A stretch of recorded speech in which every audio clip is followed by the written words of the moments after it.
देखिए भाई इस वाले क्वेश्चन में क्या बोला, a coin is toss 3 times, है ना, let X no the number of time a tail follow a head, है ना, हेड के बाद कितनी बार देखो टेल आ रहा है, बेसिकली ये कार्यक्रम बताना है। And mu and sigma square तो स्टैंडर्ड मीनिंग उनके होते ही हैं, वही है, तो आपको इसकी वैल्यू बतानी है।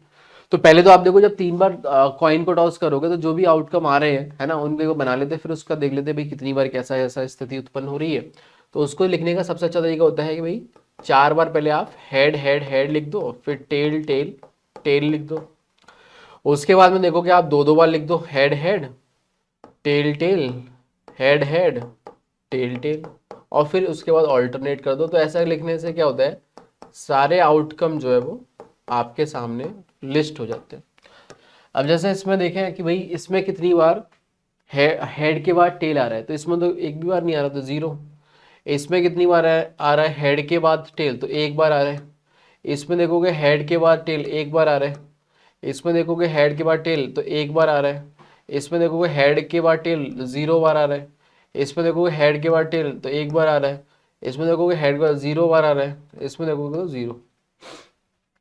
तो कुल मिला के देखोगे तो 4 जगह तो आ रहे हैं ऐसा, और 4 जगह नहीं आ रहा है। तो अपने पास अच्छा जो हम टेबल बनाते हैं, है ना, बाइनोमियल डिस्ट्रीब्यूशन का जो टेबल बनाओगे, उसके हिसाब से अगर अपन देखें, ये जैसे x हमने एक दे दिया और उसी की प्रोबेबिलिटी लिख दी, तो x के पास 2 ही चीज़ें हैं, है ना, 0 और 1। तो 0 1, तो 0 आने की प्रोबेबिलिटी देखोगे तो एक यहाँ से एक यहाँ से, तो टोटल 4 ऑप्शन है। तो उसकी प्रोबेबिलिटी कितनी हो जाएगी, 1/2, 4/8 बेसिकली, है ना, और ये भी 4/8 होगी, तो 1/2।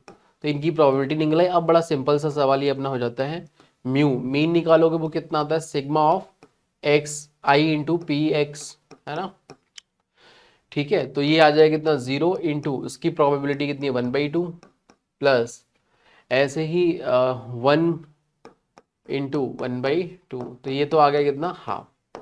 अब रही बात इसकी सिग्मा स्क्वायर की, तो वो आता है sigma of x square into P x,